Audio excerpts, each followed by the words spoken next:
Welcome back everyone. Welcome to civil services study. Practice set number 119 पर आ जाइए। UPSC civil services के लिए। तो चलिए स्टार्ट करते हैं। प्लेलिस्ट बना रखी है, वहाँ पर आप टेस्ट नंबर 1 से लेकर 119 तक पहुँच सकते हैं। डिस्क्रिप्शन बॉक्स में उसका लिंक दे रखा है। इस टेस्ट का पीडीएफ आप टेलीग्राम चैनल से डाउनलोड कर लीजिएगा। तो क्वेश्चन नंबर 1 है, उलगुलान का संबंध निम्नलिखित में से किससे है, बताइए। संताल विद्रोह, मुंडा विद्रोह, वहाबी आंदोलन या सन्यासी विद्रोह। उलगुलान का संबंध है मुंडा विद्रोह से। तो देखिए, मुंडा विद्रोह के बारे में 1899 से लेकर 1900 ईस्वी में मुंडाओं का उत्थान हुआ। रांची के दक्षिण में मुंडाओं का उदय बिरसा मुंडा के अधीन हुआ। नाम याद रखिएगा, बिरसा मुंडा। 1860 से 1920 की अवधि में उलगुलान यानी बिरसा मुंडा सबसे महत्वपूर्ण जनजातीय विद्रोह था। तो दूसरा विकल्प सही है। देखिए, एक धार्मिक आंदोलन के रूप में शुरू हुए इस विद्रोह ने सामंती जमींदारी शासन और देनदारों व वन ठेकेदारों द्वारा शोषण के खिलाफ लड़ने के लिए राजनीतिक बल इकट्ठा किया। मुंडाओं ने 1879 में छोटा नागपुर पर दावा किया था और इसके कारण अंग्रेजों ने सशस्त्र बलों को तैनात किया और बिरसा मुंडा को गिरफ्तार कर लिया। ठीक है। क्वेश्चन नंबर 2 पर आ जाइए। वहाबी आंदोलन से रिलेटेड 3 स्टेटमेंट है यहाँ पर, बताने के इनमें से कौन सा करेक्ट है। देखिए, इसने मुस्लिम न्याय शास्त्र के 4 पंथों के मध्य सामंजस्य स्थापित करने का प्रयास किया। इसकी प्रकृति पुनरुत्थानवादी थी और इसने इस्लाम की सच्ची भावना की ओर लौटने का आह्वान किया। बताइए कौन सा करेक्ट है। देखिए, तीनों करेक्ट हैं वहाबी आंदोलन से रिलेटेड। तो वहाबी या वलीउल्लाह आंदोलन, यह आंदोलन अरब के अब्दुल वहाब की शिक्षाओं और शाह वलीउल्लाह के उपदेशों से प्रेरित था।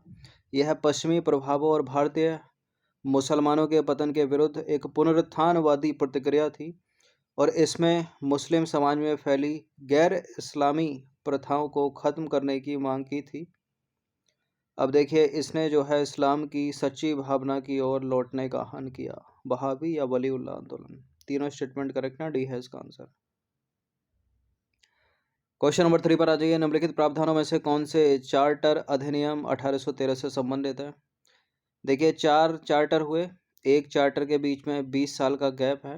1813 का, 1833 का, 1853 का। 3 चार्टर बड़े इंपॉर्टेंट है, बहुत प्रश्न बनते हैं इनसे एग्जाम में। तो 1813 के चार्टर ने यानी दूसरे चार्टर ने ईसाई मिशनरियों को अंग्रेजी शिक्षा तथा ईसाई धर्म का प्रचार करने के लिए प्रोत्साहित किया और इसके द्वारा चीन के साथ चाय के व्यापार को समाप्त कर दिया गया और इसने विज्ञान के प्रचार और भारतीय साहित्य के पुनरुद्धार हेतु वित्तीय प्रावधान किया। देखिए, 1813 के चार्टर अधिनियम में चाय का जो एकाधिकार है वो बना रहा था, समाप्त नहीं हुआ था। वाणिज्य का समाप्त हो गया था। तो गलत है दूसरा स्टेटमेंट। अब 2 से कितने कटेंगे, 2 तो कट ही जाएंगे। पहला वाला सही है और तीसरा सही है, तो 20 का आंसर हो जाएगा, 1 और 3। तो चार्टर एक्ट 1813, देखिए इसके अंतर्गत ईसाई मिशनरियों को अंग्रेजी शिक्षा और ईसाई धर्म का प्रचार करने के लिए अनुमति प्रदान की गई और इसके द्वारा चीन के साथ चाय के व्यापार और अन्य व्यापारों को छोड़कर कंपनी के वाणिज्यिक एकाधिकार को समाप्त कर दिया गया। तो कंपनी के वाणिज्यिक एकाधिकार समाप्त हो गए थे, लेकिन चीन के साथ चाय का व्यापार और अन्य व्यापार जो है वो बने रहे थे। ये कब खत्म होंगे, अगला जो चार्टर होगा 1833 के चार्टर में। भारतीय साहित्य के पुनरुद्धार और विज्ञान के प्रचार के लिए वित्तीय प्रावधान किए गए थे इस 1813 के चार्टर में। नंबर 4 पर आ जाइए। लेटेराइट मिट्टी से रिलेटेड कुछ स्टेटमेंट है यहाँ पर। लेटेराइट मिट्टी उच्च तापमान और भारी वर्षा वाले क्षेत्रों में विकसित होती है क्या। लेटेराइट मिट्टी में जैव पदार्थों नाइट्रोजन, फॉस्फेट और कैल्शियम की अधिकता होती है क्या। लेटेराइट मिट्टी में लोहे के ऑक्साइड और एल्युमिनियम के यौगिक भरपूर मात्रा में पाए जाते हैं क्या। बताइए कौन सा करेक्ट है। देखिए यूपीएससी की परीक्षा हो या स्टेट पीसीएस की, ये कुछ चीज़ें हैं जैसे कि भारत की मिट्टियाँ, भारत के पर्वत, पठार, नदियाँ, झीलें सब पता होनी चाहिए आपको, ठीक है? क्योंकि ये नहीं बदलती, बार-बार पढ़ने से प्रैक्टिस कर सकते हैं इनकी। करंट थोड़ा ये है कि हर साल बदल जाता है, तो ये तो स्टैटिक है, बहुत कम परिवर्तन होते हैं इसमें, कभी हो गए साल दर साल, ठीक है? वो भी क्षेत्रफल के अनुसार होंगे कि इस राज्य में इतनी कम हो गई, उसमें बढ़ गई। चलिए, लैटेराइट मिट्टी जो है लाल रंग की होती है, काजू, टेपिकोया इन सब की खेती की जाती है, यूपीएससी की फेवरेट है, ठीक है? प्रश्न बनाती रहती है यूपीएससी लैटेराइट मिट्टी से संबंधित। तो लैटेराइट मिट्टी हो या फिर जलोढ़ मिट्टी हो, काली मिट्टी हो, लाल मिट्टी, पीली मिट्टी, सबका पता होना चाहिए। लैटेराइट मृदा उच्च तापमान और भारी वर्षा वाले क्षेत्रों में विकसित होती है, करेक्ट है पहला स्टेटमेंट। और इन मृदाओं में जैव पदार्थों नाइट्रोजन, फॉस्फेट और कैल्शियम की कमी होती है, अधिकता नहीं होती। लैटेराइट मिट्टी में लोहे के ऑक्साइड और एल्युमिनियम के यौगिक भरपूर मात्रा में पाए जाते हैं, करेक्ट है ये। क्यों पाए जाते हैं? क्योंकि भारी वर्षा की वजह से जैव पदार्थ नाइट्रोजन, फॉस्फेट, कैल्शियम ये तो निकल जाते हैं, इनका तो निक्षालन हो जाता है, यही बचते हैं, ठीक है? तो दूसरा वाला गलत और केवल 1 और 3 सही है, तो सी है इसका आंसर। तो देखिए, लैटेराइट मृदा उच्च तापमान और भारी वर्षा वाले क्षेत्रों में विकसित होती है। ये मृदाएं उष्णकटिबंधीय वर्षा के कारण हुए तीव्र निक्षालन का परिणाम है। देखिए, इस मृदा में वर्षा के साथ चूना और सिलिका तो निक्षालित हो जाता है, लेकिन लोहे के ऑक्साइड और एल्युमिनियम के यौगिक भरपूर मात्रा में शेष बच जाते हैं। इन मृदाओं में जैव पदार्थों नाइट्रोजन, फॉस्फेट और कैल्शियम की कमी होती, अधिकता नहीं होती, तथा लौह ऑक्साइड और पोटास की अधिकता होती है। इसलिए लैटेराइट मृदा कृषि के उपयुक्त नहीं मानी जाती, ठीक है? कुछ खास चीज़ों की ही होती है इनमें खेती, जैसे कि काजू, टेपिकोया, ठीक है? गेहूँ, धान, चावल, गन्ना ये सब नहीं हो सकता इनमें, ठीक है? इसलिए कृषि के योग्य नहीं है। देखिए, इस मृदा को कृषि योग्य व उपजाऊ बनाने के लिए इन मिट्टी में खाद और उर्वरकों की आवश्यकता होती है। तमिलनाडु हो गया आपका, आंध्र प्रदेश हो गया, केरल हो गया, काजू जैसे वृक्षों की खेती के लिए लाल लैटेराइट मृदाएं अधिक उपयुक्त हैं यहाँ पर। क्वेश्चन नंबर 5 पर आ जाइए। लाल मिट्टी के संदर्भ में विचार करना है इस प्रश्न में। लाल मिट्टी का विकास कम वर्षा वाले उन क्षेत्रों में हुआ है जहाँ रवेदार चट्टानें पाई जाती हैं। लाल मिट्टी का रंग रवेदार और रूपांतरित चट्टानों में लौह अयस्क के व्यापक विचरण के कारण होता है। बिल्कुल, जहाँ ये आ गया पर तो लाल ही होगा। करेक्ट हो गए दोनों के दोनों स्टेटमेंट, सी है इसका आंसर। तो देखिए, लाल मृदा का विकास दक्कन के पठार के पूर्वी तथा दक्षिणी भाग में कम वर्षा वाले उन क्षेत्रों में हुआ है जहां रवेदार आग्नेय चट्टान पाई जाती हैं, करेक्ट। देखिए, मृदा का लाल रंग रवेदार और रूपांतरित चट्टानों में लौह अयस्क के व्यापक विचरण के कारण होता है। जलयोजित होने के कारण यह मृदा पीली दिखाई पड़ती है। महीन कणों वाली लाल और पीली मृदाएं सामान्यतः उर्वर होती हैं, लेकिन इसके विपरीत मोटे कण वाली उच्च भूमि में पाई जाने वाली मृदाएं अनुर्वर होती हैं। इसमें सामान्यतः नाइट्रोजन, फॉस्फोरस और ह्यूमस की कमी होती है, ठीक उसी तरह जिस तरह लेटराइट मिट्टी में होती है। नंबर 6 पर आ जाइए। साइक्लोन के संदर्भ में विचार करना है, चक्रवातों के संदर्भ में निम्नलिखित कथनों पर विचार करना है। तो चक्रवात एक तूफान है जो निम्न वायुमंडलीय दाब वाले केंद्र के चारों ओर घूमता है। चक्रवातों का विकास केवल उष्णकटिबंधीय क्षेत्रों में होता है, केवल उष्णकटिबंधीय। चक्रवात में पवन की दिशा दक्षिणी गोलार्ध में घड़ी की सुई की दिशा में तथा उत्तरी गोलार्ध में घड़ी की सुई की दिशा के विपरीत होती है। बताइए कौन सा करेक्ट है? देखिए, यह है हमारी सुंदर सी पृथ्वी। बीच से एक रेखा खींचेंगे हम 0 डिग्री। ऊपर का हो गया उत्तरी गोलार्ध और नीचे का हो गया दक्षिणी गोलार्ध। तो चक्रवात यहाँ भी आते हैं, चक्रवात यहाँ भी आते हैं, प्रति चक्रवात यहाँ भी आते हैं, प्रति चक्रवात यहाँ भी आते हैं, याद रखिएगा। अब चक्रवातों का विकास केवल उष्णकटिबंधीय क्षेत्रों में होता है, ये बात सरासर गलत है। समशीतोष्ण में भी तो होता है। अब दो दो को हटा दीजिए, ठीक है। चक्रवात एक तूफान है, बिल्कुल निम्न वायुमंडलीय दाब वाले केंद्र के चारों ओर घूमता है, सही है पहला। और चक्रवात में पवन की दिशा दक्षिणी गोलार्ध में घड़ी की सुई की दिशा में, ठीक है, यहाँ घड़ी की सुई की दिशा में और यहाँ घड़ी की सुई के विपरीत दिशा में होती है। और प्रति चक्रवात जो है वो उसका उल्टा होता है, यहाँ घड़ी की सुई की दिशा में होगी प्रति चक्रवात में, यहाँ घड़ी की सुई की विपरीत दिशा में होगी। तो करेक्ट है यहाँ पर तीसरा स्टेटमेंट, करेक्ट है यहाँ पर पहला स्टेटमेंट, दूसरा वाला गलत है, क्योंकि उष्ण कटिबंधीय क्षेत्रों के साथ साथ ये समशीतोष्ण में भी आते हैं। तो चक्रवात एक तूफान या वायु प्रणाली है जो निम्न वायुमंडलीय दाब वाले केंद्र के चारों ओर घूमता है, ठीक है। निम्न वायुमंडलीय, उच्च वायुमंडलीय दाब भी लिख सकता था, गलत हो जाता फिर। देखिए उष्ण कटिबंधीय तथा समशीतोष्ण क्षेत्रों में उत्पन्न होते हैं ये चक्रवात, तो गलत है। दूसरा स्टेटमेंट पहला सही हो गया।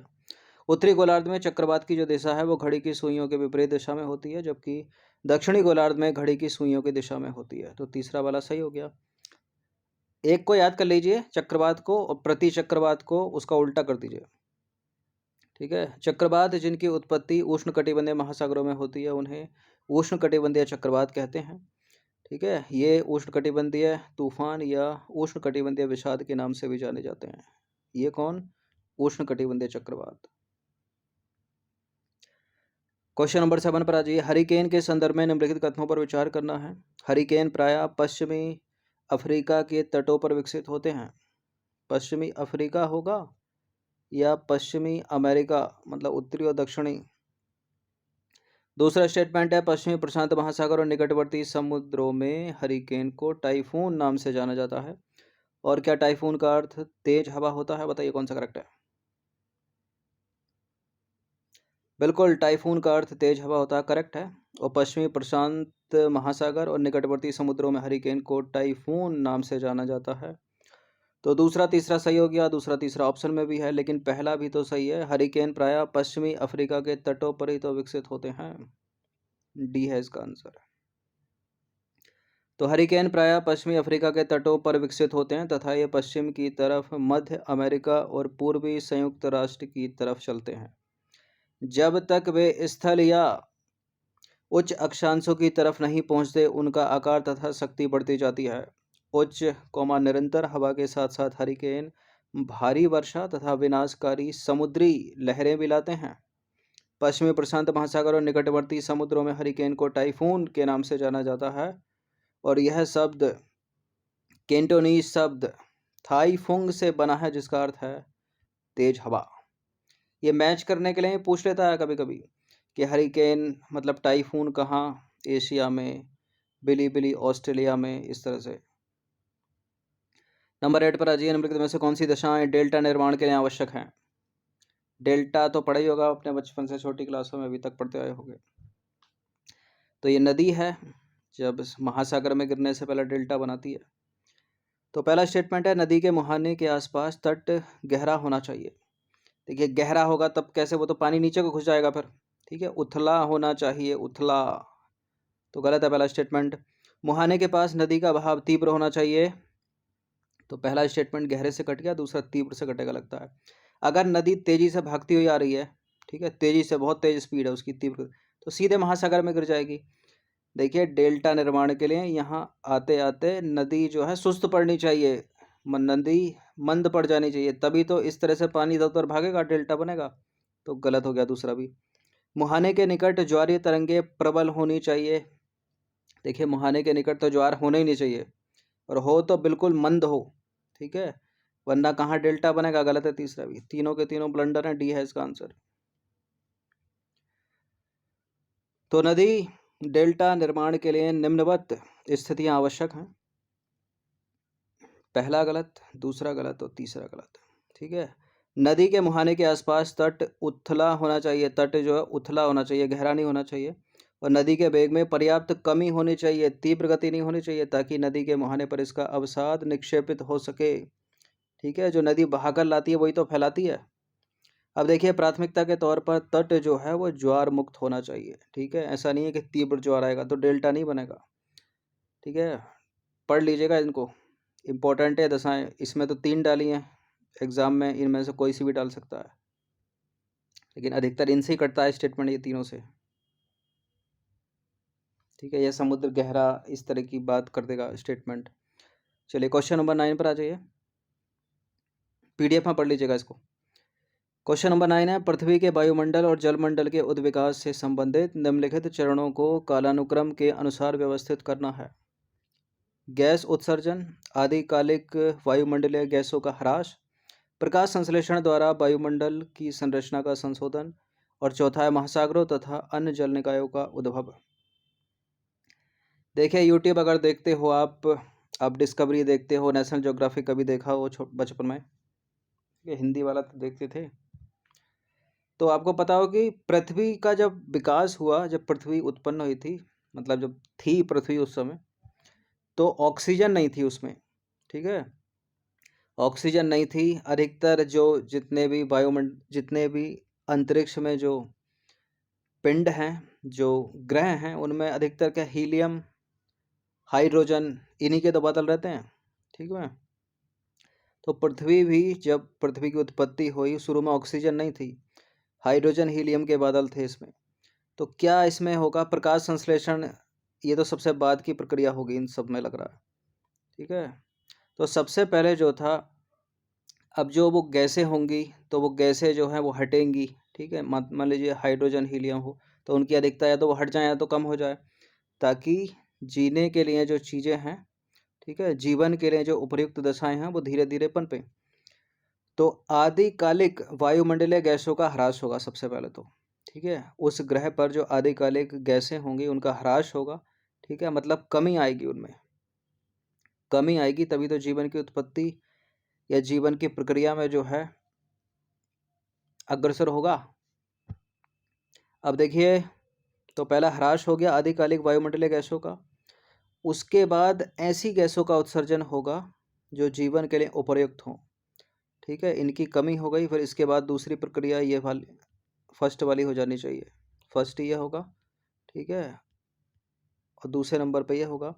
उसके बाद महासागरों और अन्य जल निकायों का उद्भव होगा, और सबसे अंत में प्रकाश संश्लेषण द्वारा वायुमंडल की संरचना का संशोधन होगा।